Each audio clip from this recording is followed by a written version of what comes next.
Você já se perguntou como uma montanha nasce? Aqueles gigantes de pedra que parecem eternos, imóveis, silenciosos, na verdade, têm uma história cheia de movimento, força e transformação.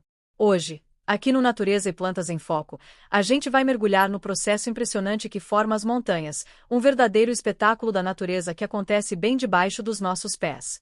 E olha, pode se preparar. O que parece imutável, na verdade, está sempre mudando. Então relaxa, coloca os fones e vem comigo nessa viagem pela formação das montanhas e pela história viva do nosso planeta. Antes de entender como elas surgem, é bom deixar claro: o que exatamente é uma montanha? Basicamente, é uma elevação natural do terreno, geralmente com mais de 300 metros de altura em relação à base ao redor. Mas nem sempre é tão simples assim. Em algumas regiões, até formações menores recebem o nome de montanha, dependendo do relevo local. O importante é que montanhas não são apenas pedras grandes. Elas são o resultado de processos geológicos profundos e duradouros, que envolvem milhões de anos. E mais, elas influenciam o clima, a biodiversidade, o curso dos rios e até a vida humana. Montanhas são verdadeiros pilares do equilíbrio ecológico. Agora vamos ao ponto principal: como uma montanha se forma. Para isso, a gente precisa dar uma olhada lá embaixo, na estrutura do nosso planeta. A Terra é formada por camadas, e a crosta, essa parte mais externa onde vivemos, não é uma peça única. Ela é dividida em placas tectônicas, que flutuam sobre o manto, uma camada pastosa e quente. Essas placas estão em constante movimento, mesmo que a gente não perceba. Quando duas dessas placas se encontram, acontece algo incrível. O solo pode se dobrar, se enrugar e se elevar, como se fosse uma massa sendo empurrada de um lado e do outro. Ao longo de milhões de anos, essa pressão vai moldando montanhas inteiras. Esse processo é chamado de orogênese. O nome é complicado, mas significa exatamente isso: a formação de montanhas. Um exemplo clássico: o Himalaia. Ele surgiu do choque entre a placa da Índia e a da Eurásia. Essa colisão é tão poderosa que ainda hoje está empurrando as montanhas para cima. Acredite se quiser, o Monte Everest cresce cerca de 4 milímetros por ano. Mas não é só batendo uma placa na outra que se forma montanha, não. Existem alguns tipos diferentes, dependendo de como essa força age. Montanhas de dobramento são as mais comuns. Surgem quando duas placas colidem e o solo se dobra para cima. É o caso dos Andes, dos Alpes e do próprio Himalaia. 2. Montanhas de falha. Aqui, a crosta terrestre se rompe e os blocos se deslocam verticalmente. Um lado sobe, o outro desce. Isso cria formações montanhosas impressionantes, como a Sierra Nevada, nos Estados Unidos. 3. Montanhas vulcânicas. Como o nome já diz, elas nascem de vulcões. O magma sobe do interior da Terra, se acumula e esfria, formando montanhas como o Monte Fuji, no Japão, ou o Pico do Fogo, em Cabo Verde. Cada uma dessas montanhas tem sua própria personalidade, por assim dizer, moldada pelas forças que agem nelas.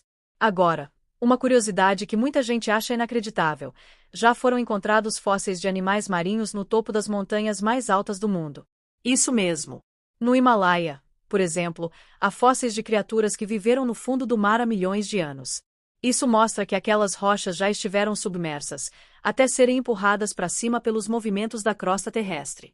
As montanhas, portanto, não são só formações geológicas. Elas são registros da história do planeta, como páginas de um livro antigo escritas em pedra. Por mais imponentes que sejam, as montanhas também mudam. Elas não ficam iguais para sempre. A ação do vento, da chuva, da neve, do gelo e até das plantas vai desgastando lentamente a rocha. Esse processo é chamado de erosão. Com o tempo, montanhas inteiras podem diminuir de tamanho, perder picos, criar vales. Ou seja, assim como nascem, as montanhas também envelhecem.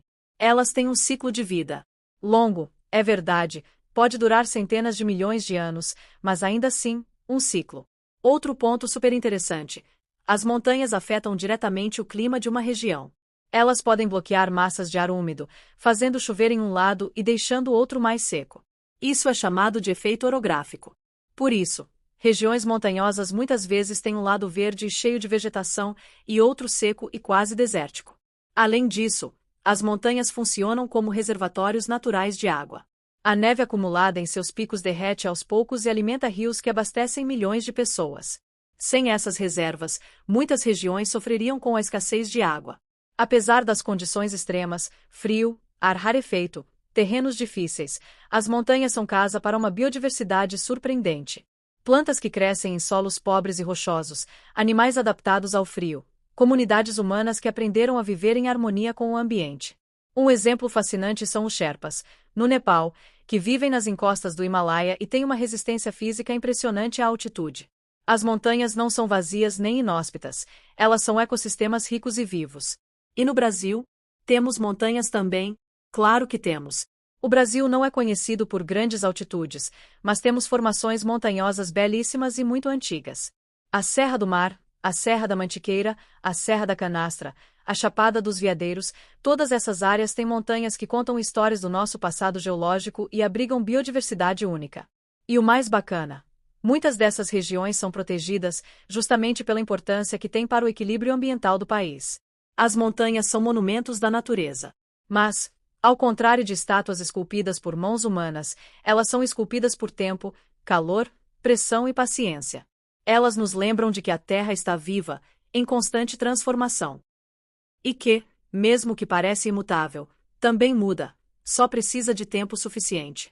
Da próxima vez que você olhar para uma montanha, tente enxergar além da rocha. Veja a história, a força, o movimento escondido em silêncio há milhões de anos. Se você curtiu essa viagem pelo mundo das montanhas, já deixa seu like, se inscreve no canal Natureza e Plantas em Foco e ativa o sininho para receber mais conteúdos incríveis sobre o planeta em que vivemos. Muito obrigado por assistir até aqui, e até o próximo vídeo.